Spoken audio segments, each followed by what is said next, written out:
Welcome, everybody, to Both Sides Now, an evening of reflection on what we have lost and what we have learned during this past year living during the coronavirus pandemic. And I want to say from the outset that this is a difficult task that we have set before us because we are still in the midst of this collective trauma, this systemic uncertainty.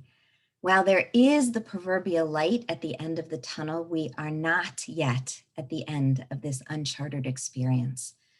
So I invite you to think of tonight as an opportunity to simply pause and reflect, to make space for grief, if grief is what feels real to you, to make space for gratitude or compassion or hope, if those are the feelings that arise. We will try to help in this space-making endeavor by pausing after each poem or reading or song to allow for a moment of savoring and perhaps even integration of what has been presented. We're going to begin the evening in song with 5 words that have been set to music. La'ela min kol birchata v'shirata. You may recognize those words as part of Kaddish Yatom, the mourner's Kaddish. They are the beginning of a phrase in that prayer that goes on to say, beyond all the blessings and songs, praises and consolations that are ever spoken in the world.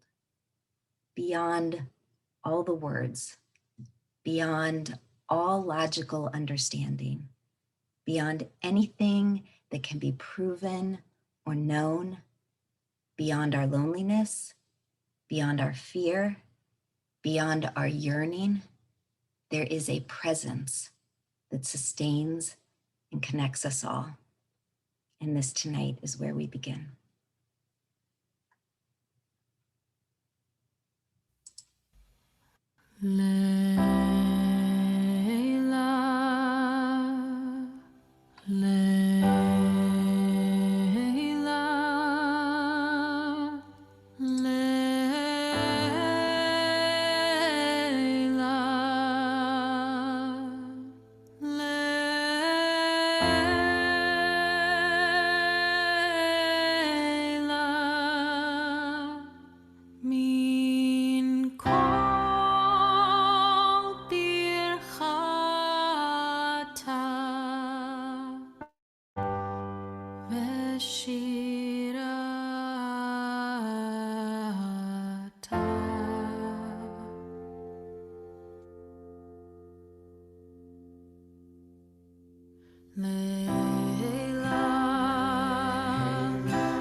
We're going to dedicate the first part of our evening to the notions of reflecting on what we have lost in this past year. And in a moment, we're going to light this candle in recognition of the many losses that we have weathered. Loss of certainty and security, loss of income for some, loss of experiences like travel and school, loss of celebrating holidays and milestones in the ways they should have been celebrated, loss of social proximity, loss of in-person unmasked smiles, loss of hugs, and of course, the loss of so many lives.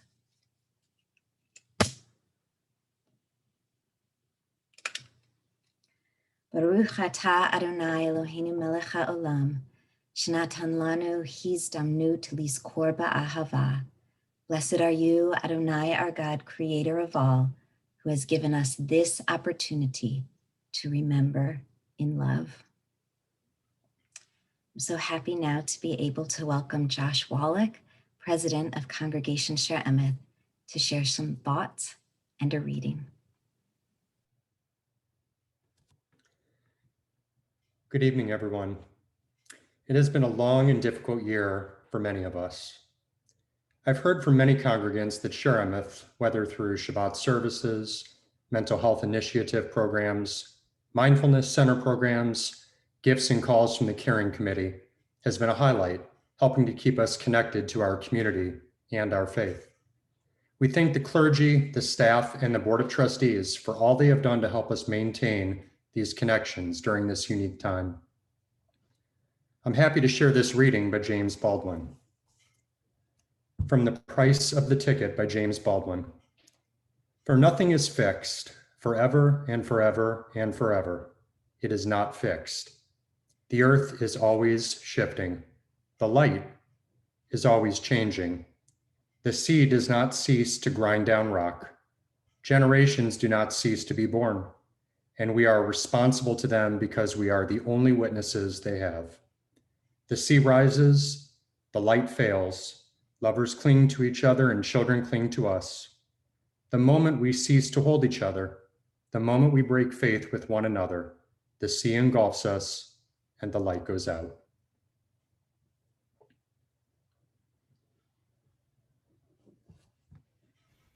Thank you, Josh. Next, we will hear from Congregation Shaare Emeth Senior Rabbi Jim Bennett. Thank you, Lucy. Rabbi Judah HaChassid once taught, "I will build an altar from the broken fragments of my heart."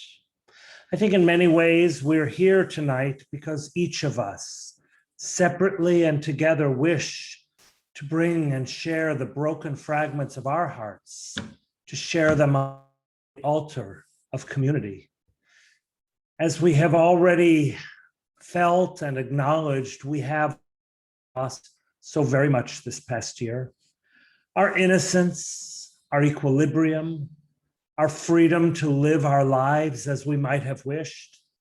We've lost physical relationships and our opportunity to travel and to be with our loved ones.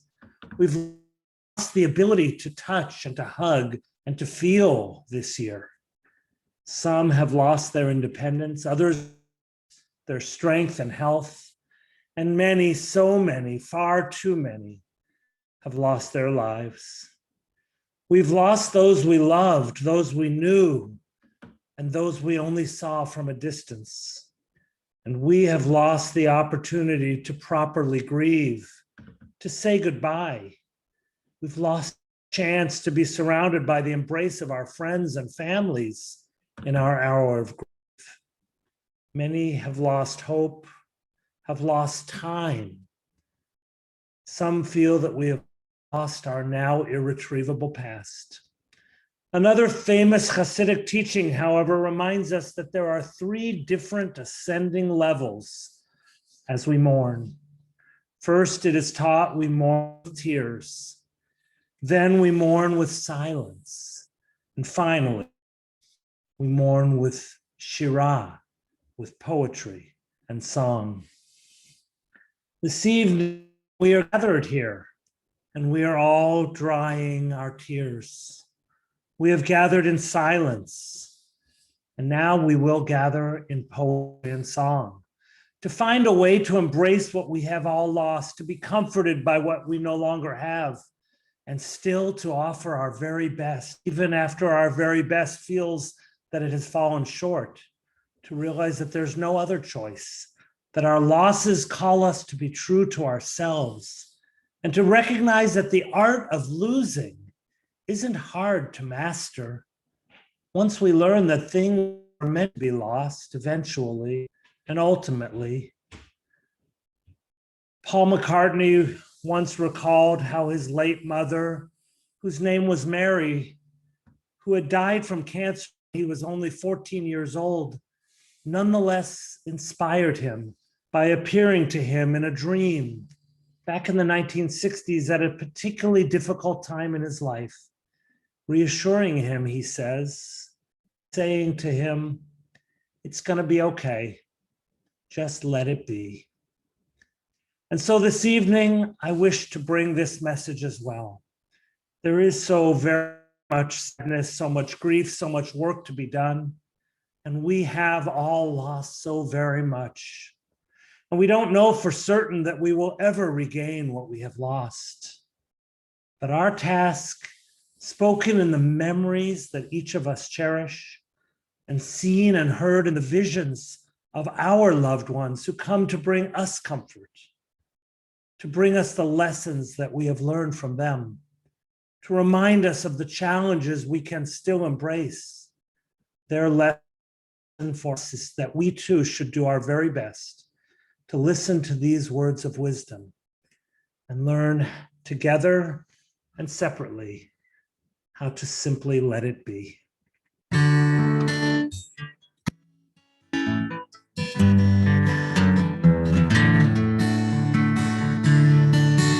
When I find myself in times of trouble, Mother Mary comes to me, speaking words of wisdom, let it be.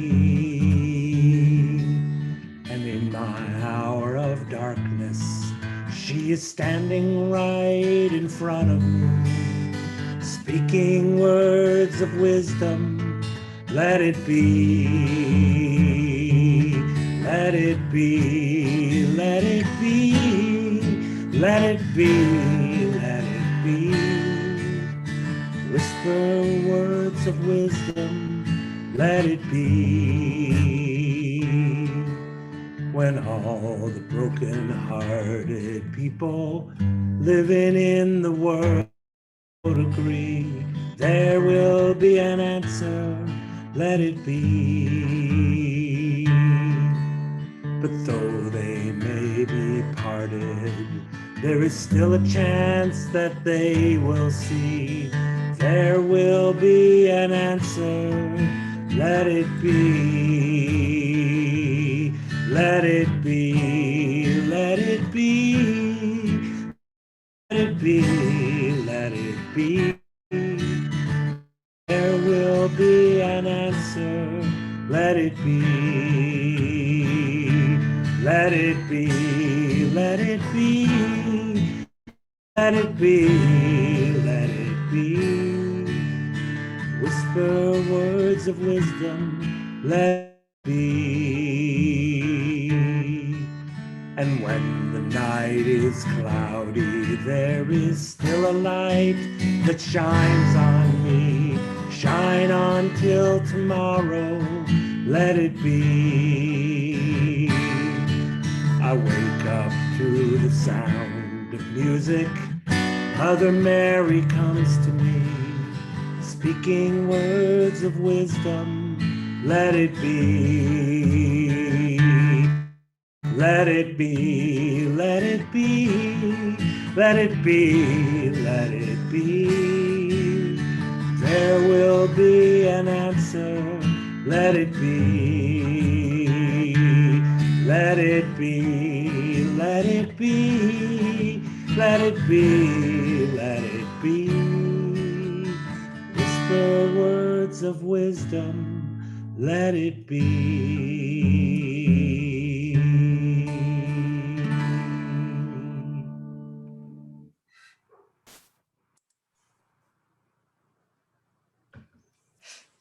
Thank you, Rabbi Bennett, for your words and for the beautiful song. It's now a pleasure to introduce Rabbi Rachel Bierman with a special reflection. Hi, everybody. I thought tonight that I would share something that I wrote almost a year ago that expressed my hopes and my fears in that moment, and some of which I share still. So I thought I would share it with you now. This weekend, I set up the sewing machine that I bought after it was announced that we should all be wearing masks when we're in public. This Saturday, I spent an hour threading the machine and then sewed for the very first time. On Sunday, I made a mask that I wore yesterday for a couple of hours as I waited for the AAA person. It was quite a day. And as I went to do an errand. As I read through the insanely long sewing machine manual, practiced using the machine, and then finally made my mask, I was feeling really, really stressed, really, really anxious. Because it felt like the stakes were very high and that if I didn't learn, I might not have the equipment I needed to protect myself. One of my go-to methods of coping is storytelling. And so this is the story I told myself as I sewed this weekend. Many stories begin with once upon a time, but mine starts with one night, far in the future, decades and decades from now, I'll tuck my grandchild into bed, smoothing down the beautiful, intricate quilt that I've draped over their small shape. I'll take a moment to admire the quilt's straight, even stitching and colorful, playful shapes. I'll remember the hours and hours and hours that I spent creating this gift for this precious child. I'll feel the warmth of the fabric as I sit with them and read one last bedtime story. Even as I'm giving each of the characters a specific and wonderful voice, part of my mind will be occupied with enjoying the fact that I'm here with them, under the protection of something that I made. Eventually, I'll see their eyelids start to droop and will try, and then fail, to get up without alerting them to my leaving. Bubby, Grandma, Nana, I haven't decided what my hypothetical grandchildren will call me. They'll say, "Did you learn how to sew when you were my age?" I'll smile and shake my head and reply, "No, no, no, no. I was much older when I learned." "What was the first thing you made?" they'll say. "Was it a blanket like mine?" I'll sigh and sit back down, wrap my arm around their shoulders and say, "Little one, I learned to sew during a very scary time. For years, I had thought about making quilts like my great-grandma or beautiful dresses like your great-grandma, but I didn't end up buying a sewing machine until I had to." Their little face will scrunch up as they ask, "Why did you have to? Why did you have to make it something?" I'll think carefully about my words as I answer. Well, lots of people were getting sick, and the sickness was brand new, so no one had any medicine to treat it. The best thing that we could do was to stay away from each other and wear masks to protect ourselves and others. But there weren't enough masks for even the nurses and doctors. So I decided to get a sewing machine and to learn how to make the mask out of fabric. The first thing that I ever made wasn't something beautiful. It was a mask that I hoped would protect me and the people around me. I'll feel my grandchild give a little shudder before saying quietly, "That sounds really scary. Were you scared?" I'll give them a hug and whisper back, "So very scared. So scared that I tried to distract myself from sewing by imagining the quilts that I would make some days for little ones like you." They'll clutch the quilt close as if the fabric could protect them from their worries. Will I have to make masks someday, Bubby, Grandma, Nana? No, sweet one, I'll reassure them. After the sickness stopped, we all agreed that we could never let it happen again. We decided that future generations should never have to feel as scared as we did. We changed the way we acted, the way we prepared. We listen to scientists and to doctors, and if another sickness comes, we'll be ready to keep everyone safe. When you're ready to start sewing, I'll teach you how to make beautiful things. They'll sigh in relief, snuggle under their quilt, and say, "Good night, Bubby Grandma Nana. I'm glad your mask protected you." I'll kiss their forehead, push back their hair, and say, "I am too, little one. Good night."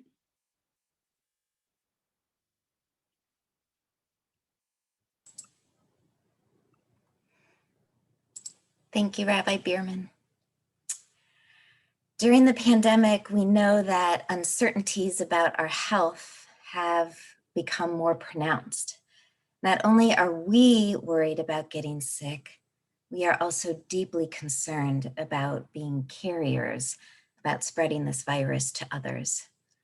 Our mental health and well-being at times have been and may continue to be shaky. And that, of course, is completely normal. And so I hope that we can remember to be gentle with ourselves. In that vein, we wish to offer this blessing, adapted from a Misha Beirach, written during this time of the coronavirus by Rabbi Jill Zimmerman, for all of us and all those who we love who are in need of healing. Misha Beirach Avotenu V'Imotenu, may the one who blessed our mothers and our fathers bless and heal us. May God's presence wrap us in a blanket of comfort and renewal at this time. And may we find peace and healing in God's embrace. May we be surrounded by love as we move through this difficult time, finding angels and moments of grace in those that surround us.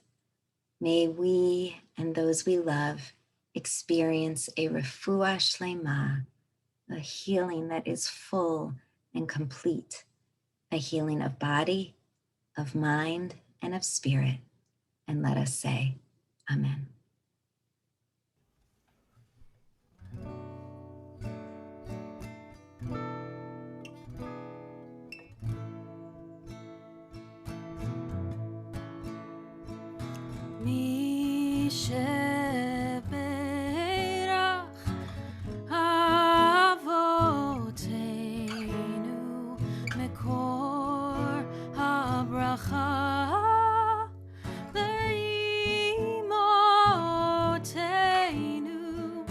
May the source of strength, who blessed the ones before us, help us find the courage to make our lives a blessing, and let us say, Amen.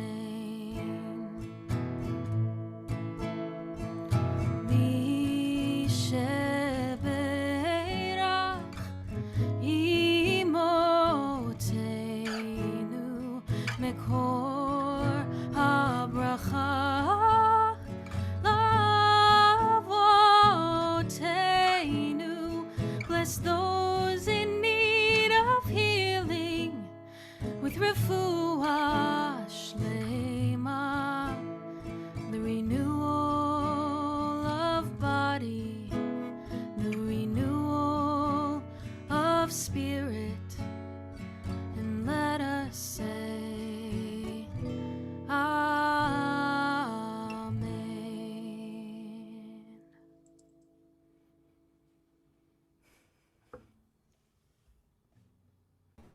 Amen. It's a pleasure now to invite Ellie Dupre, who's going to share a poem with us. Ellie is one of the co-chairs of Congregation Shaare Emeth's Racial Equity and Inclusion team, and along with Holly Bernstein, has been a phenomenal online teacher for many of us during this past year. Ellie.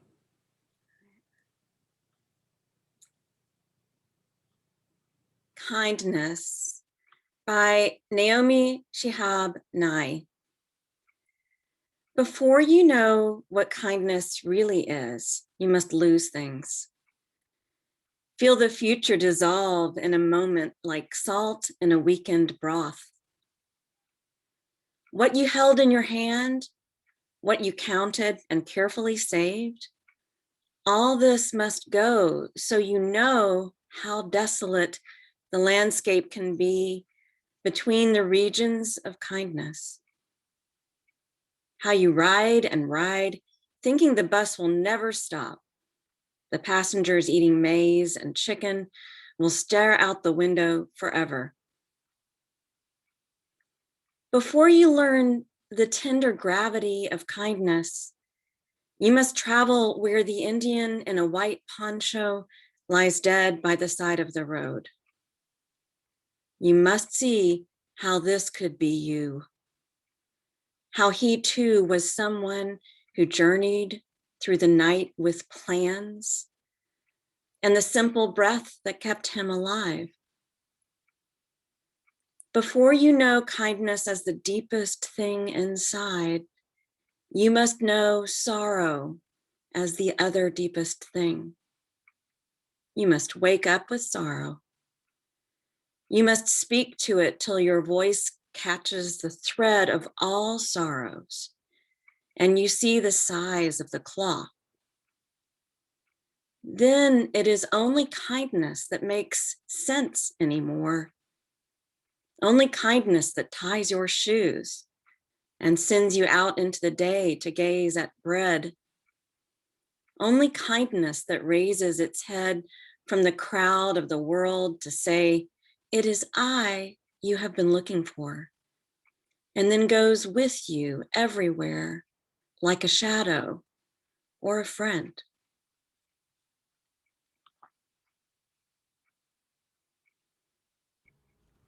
Thank you, Ellie. When Rabbi Andrea and I were dreaming up this evening, we were having a really hard time coming up with a title. And then we just realized that Joni Mitchell really said it best. And I know that for myself in the last couple of weeks, but really in the last year, this song has meant a lot to me because I've been sitting with the fact that I don't know as much as I thought that I did. And I think that is something that I really learned in the last year, that even when we think we've got it all under control and we think we know it all, life throws something like the COVID virus at us. So that's what this song really means to me, that there's always two sides to every story, or maybe more, and that we don't know everything, and that is okay.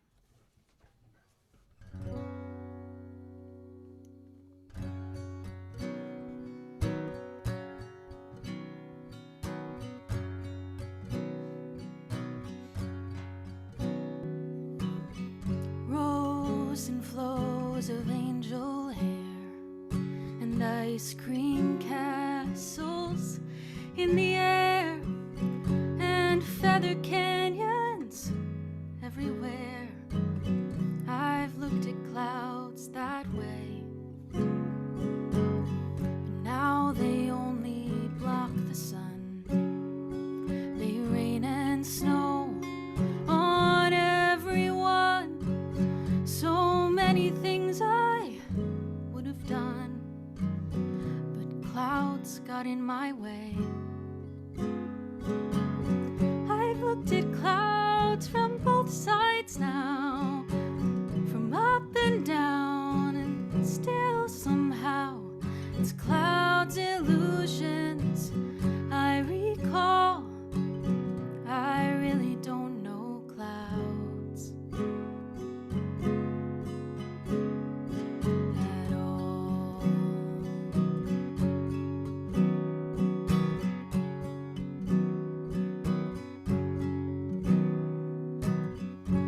Tears and fears and feeling proud to say I love you right out loud.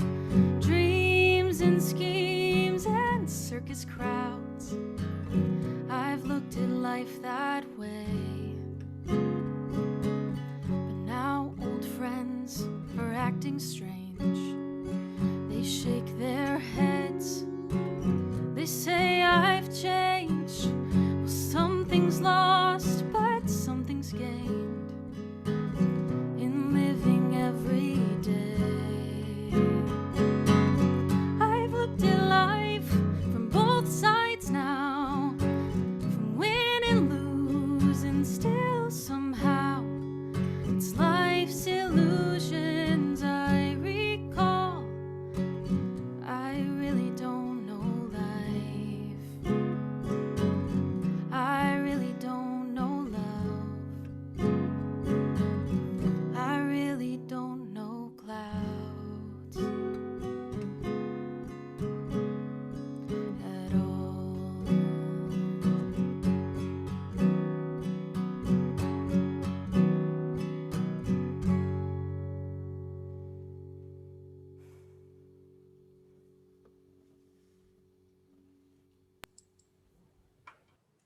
Thank you, Lucy. Lucy and I spoke about this past year, and it is easy to sit and important to sit in the pain of all that's been lost. But that's not the only thing that happened this past year. It's not the only way to look or to frame what we experienced this past year. And hopefully, if we were paying even a little bit of attention, there was also much, much, much to learn. So we're making a shift in the evening and moving toward an understanding of those learnings. And we're going to begin with our Shaare Emeth Board of Trustee member, Michelle Seiler, who also serves on more committees than I can name in this short program. But we're inviting Michelle Seiler now to share a special poem with us.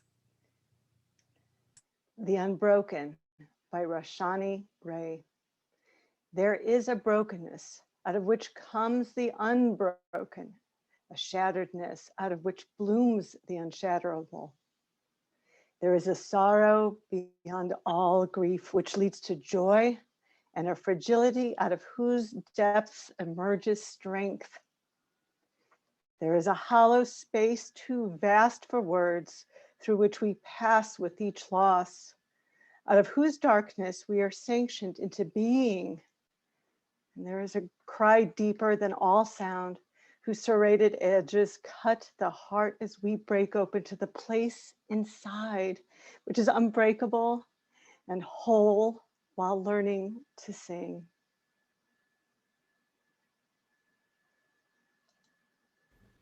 Thank you, Michelle. Now we will hear some reflections and a song from Shaare Emeth's own cantor, Seth Warner. Shabbat Shalom, everybody. One of my first, in fact, my first musical memory and my first memory period is laying on my father's chest as an infant. It was triggered actually by looking at some pictures. And while I was on his chest, he would sing lullabies to me. He would sing Yiddish lullabies. And when I asked him years later what those lullabies were, he couldn't remember. Neither could I.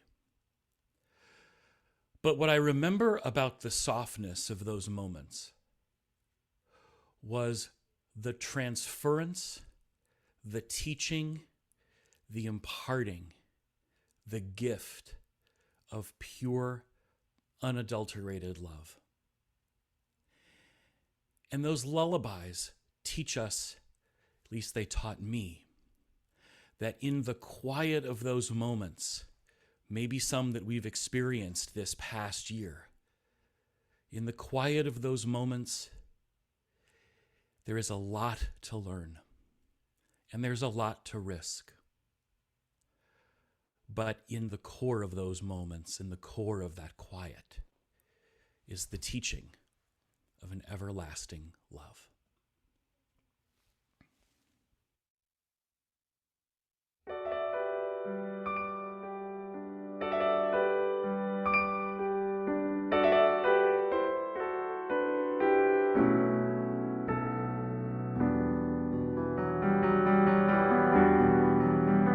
Look up there, high above us, in a sky of blackest silk.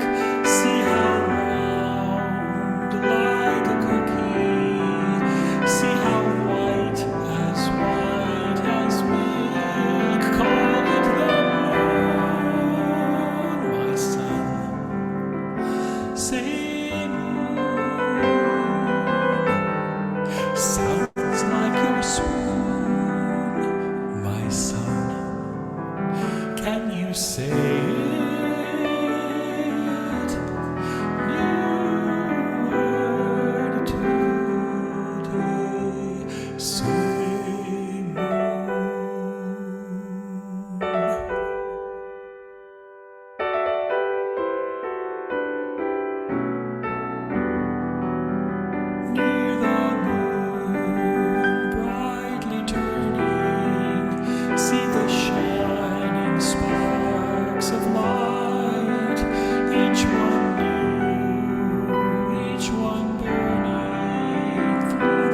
falls from the skies now. Turn around and look at me. There's a light in my eyes now. I'm old for what you see. You call it love, my son. Say love. So hard to say, my son. It gets harder. Words today relearn to say, learn moon, learn stars, learn love.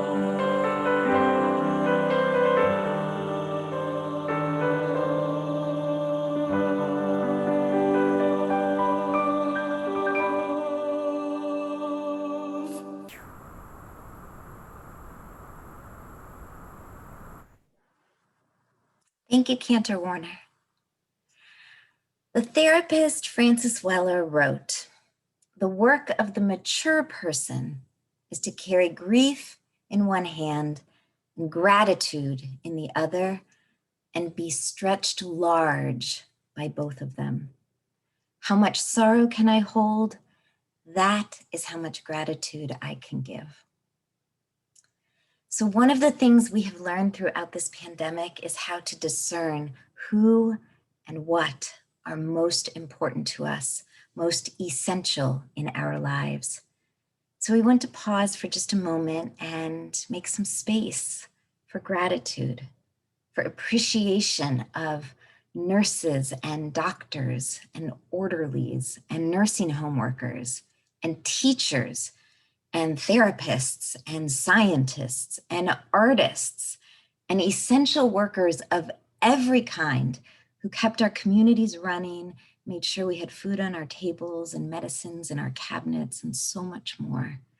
So if you'd like, we invite you, encourage you to take a moment and fill the chat with something or someone you are grateful for as we pause together in this moment of joyful Thanksgiving.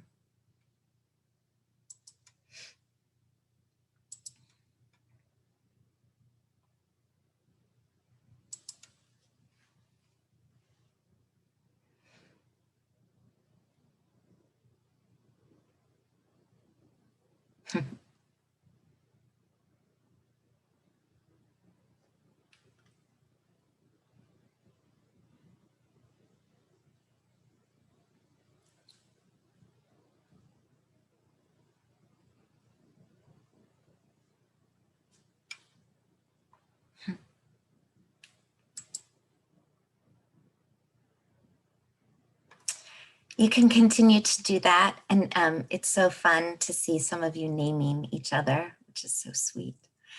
So as you continue to fill the chat there in that way, I want to invite Caroline Hoff, co-chair of Shaare Emeth's Climate Crisis Committee and wonderful supporter of the Jewish Mindfulness Center of St. Louis, to share a special reading with all of us.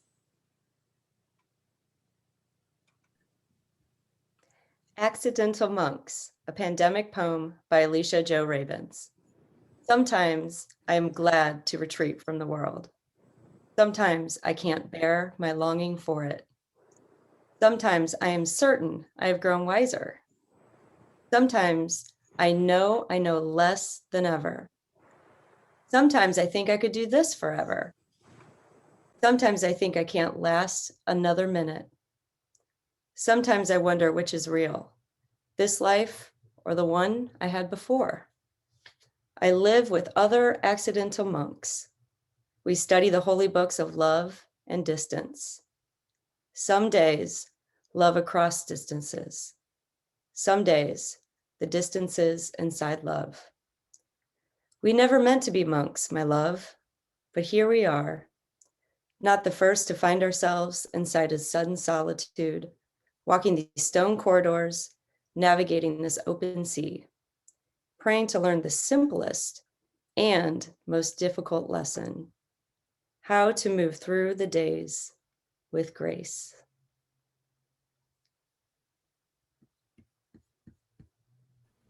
Thank you, Caroline.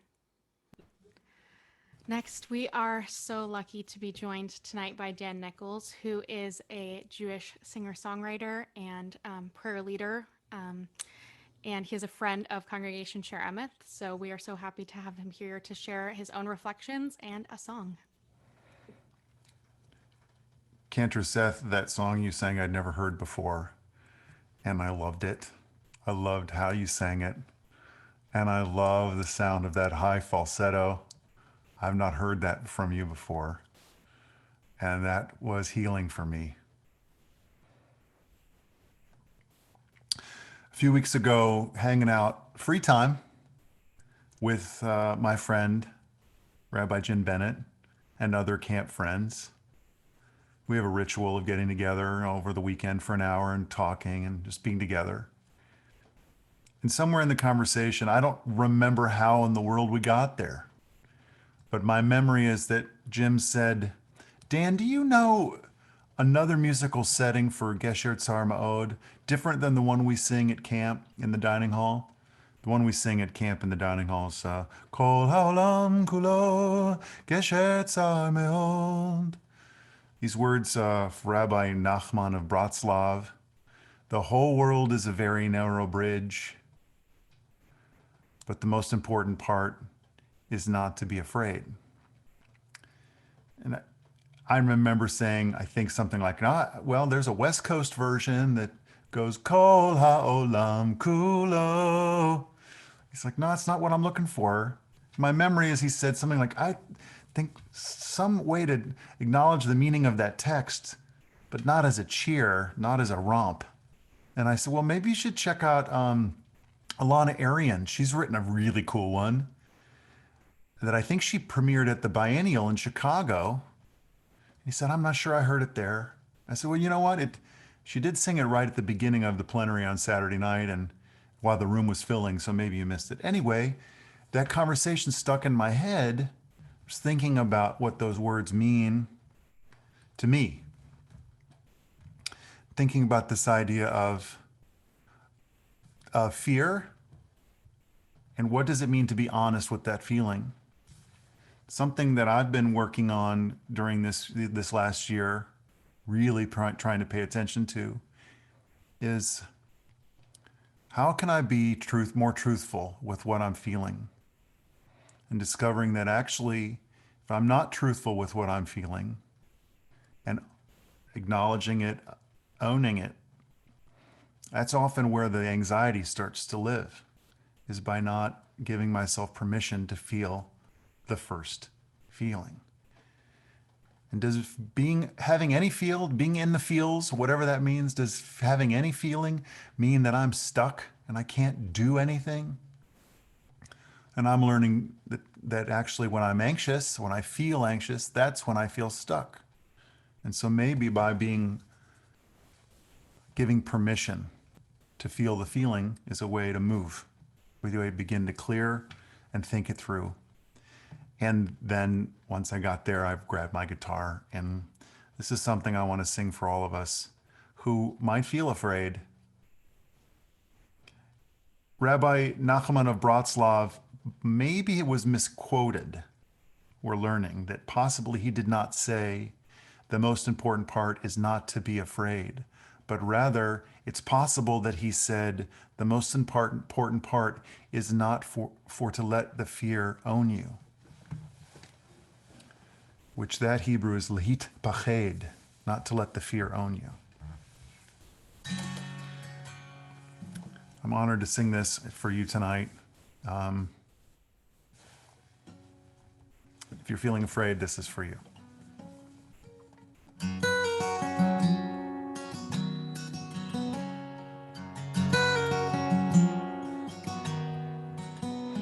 Don't rush past your sadness. Don't fly by your fears. There's a season for every feeling and a reason you're here. Fall in love with the moment you find something true and search for the best friend in you. Kol haolam kulo geshet sar meod. Kol haolam kulo geshet sar meod. The world that surrounds you can be callous and cold. It can darken your vision and make you feel old. So try to be gentle when you find something new and search for the best friend in you. Kol haolam kulo geshet sar meod. Kol haolam kulo geshet sar meod. והעיקר לא לפחד כלל, והעיקר לא לפחד כלל, והעיקר לא לפחד כלל, והעיקר לא לפחד כלל. We're always on bridges, some narrow, some wide, and the secret in crossing is to own what's inside. You can be brave and still feel afraid and search for the best friend in you. Search for the best friend in you. Kol haolam kulo geshet sar meod. Kol haolam kulo geshet sar meod. Kol haolam kulo geshet sar meod. Kol haolam kulo geshet sar meod. Geshet sar meod.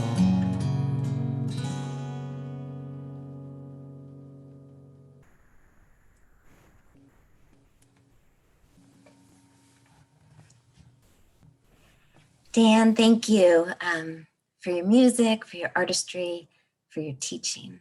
Thanks for being with us tonight. It's a pleasure now to invite Eve Dyson, who is one of my colleagues at the Jewish Mindfulness Center of St. Louis, who teaches our Let It Ripple classes, to share a reading with all of us. What would it mean to live in a city whose people were changing each other's despair into hope? You yourself must change it. What would it feel like to know your country was changing? You yourself must change it. Though your life felt arduous, new, and unmapped and strange, what would it mean to stand on the first page of the end of despair?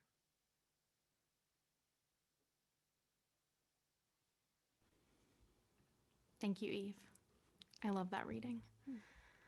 In November, just after the election, Rabbi Andrea sent me a song by Holly Near called I Am Willing. Thank you. And the first time I listened to the song, I was really honestly stopped in my tracks because I had never thought about hope in this way. The chorus says, I am open and I am willing, for to be hopeless would seem so strange. It would dishonor those who came before us. And so that is kind of how I've been looking at hope this year, is that I'm not allowing myself to lose hope because those who came before me did not lose hope. And I'm not losing hope so that those who come after me have a model. And so I hope that you find as much comfort in this song as it has brought me in the last few months. I am open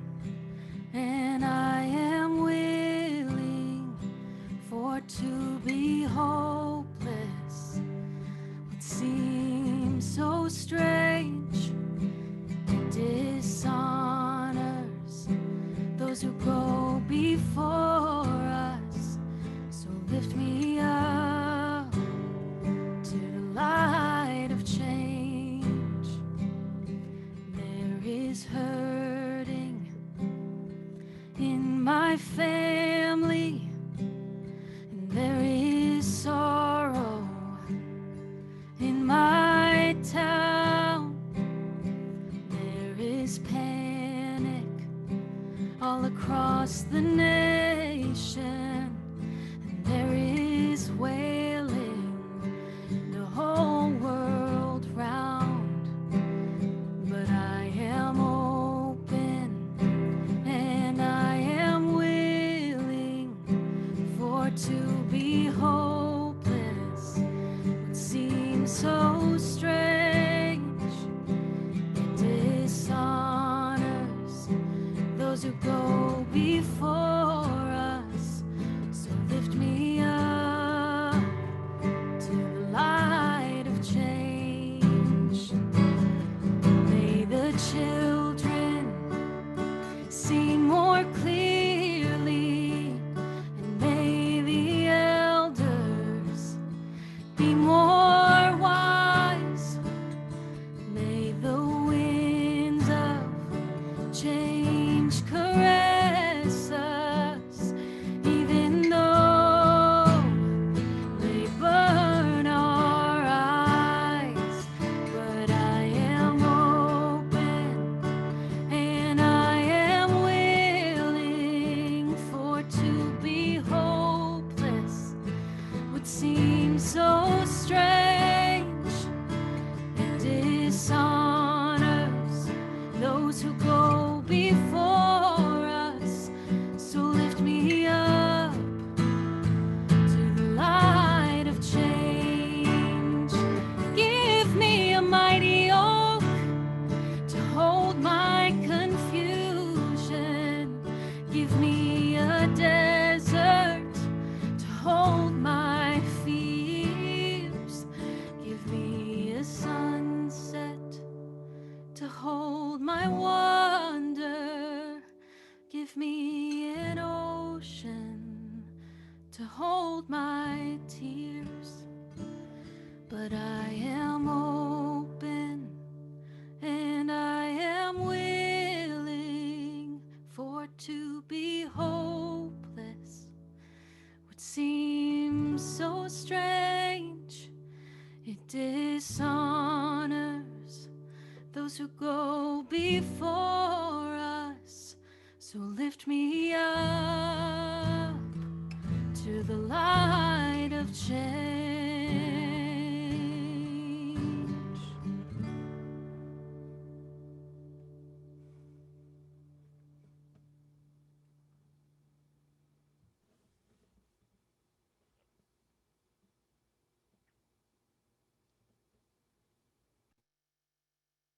Shabbat Shalom again, everybody.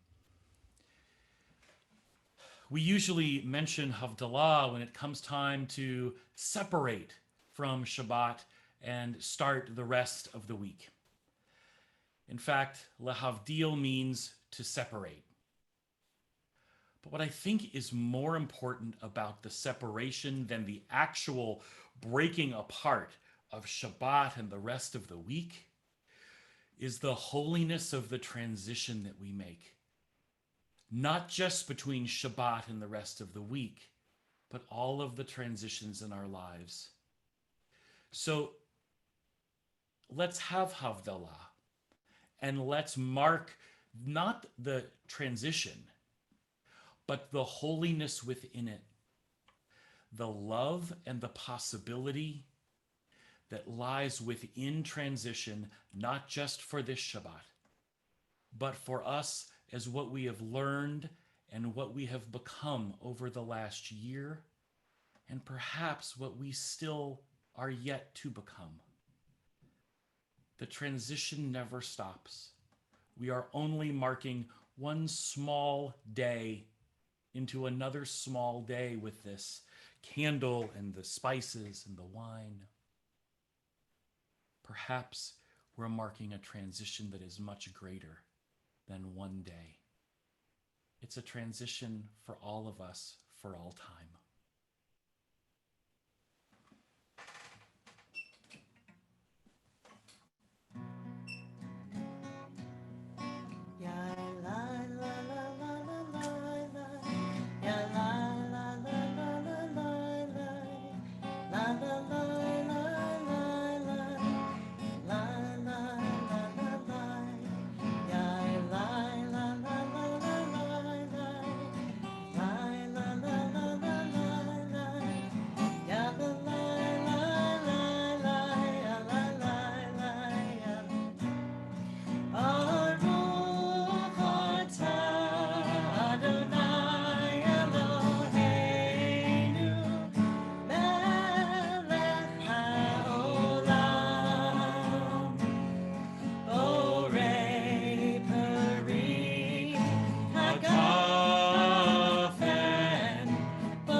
Thank you, Shana and Seth, Cantor Warner and Shana, beautiful Havdalah, and for framing it not only as this traditional idea of separation between Shabbat and the beginning of a new week, but also this idea of a transition, a time between, right? This is what we're living in. We're living in a time between. We began the evening with words, Le'ela, the idea of beyond. And before we come to the very end of our evening tonight, we want to return to that notion of beyond, to remind ourselves that whatever is filling you in this moment, love, hope, sadness, pain, those are real in this moment, and we are part of something that is beyond just this moment in space and time. And so once more, we hear the words, Le'ela. I hope you'll sing most of this with me. Most of the words are just Le'ela.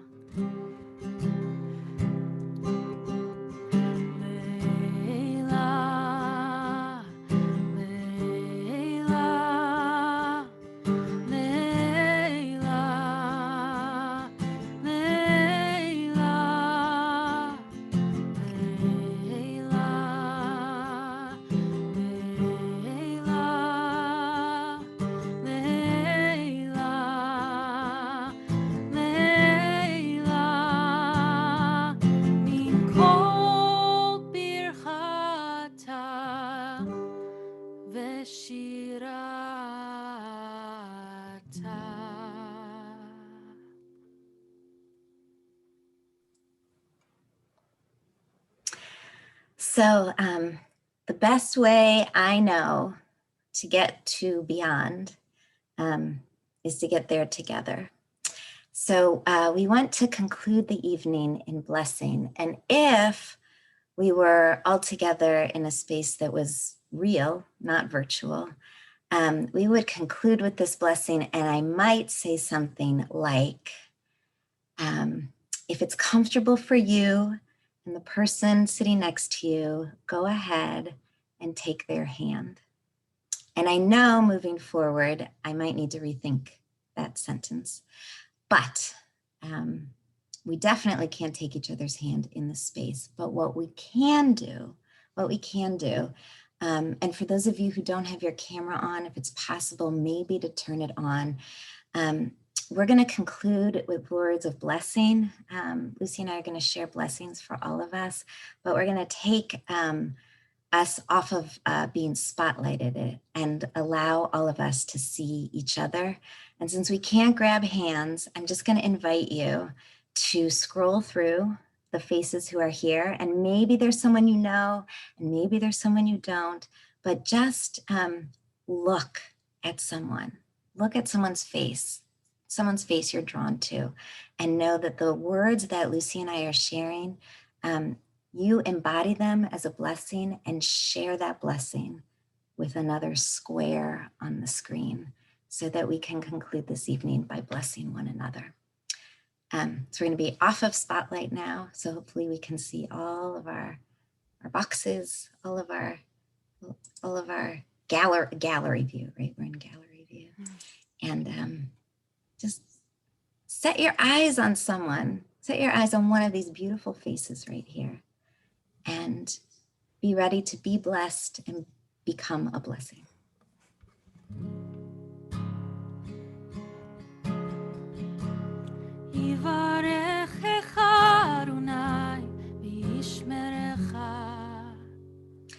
May God bless us and keep us healthy and safe.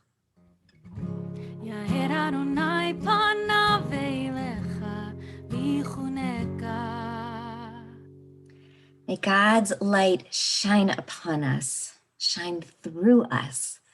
May God be so very kind to us.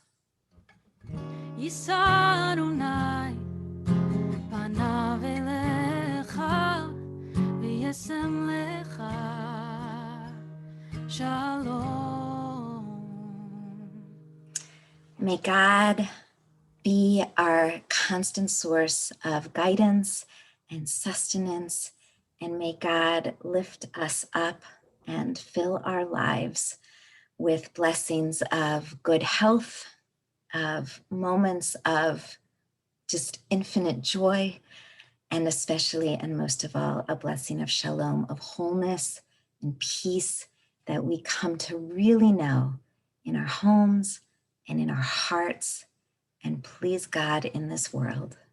And together we say, Amen. Amen.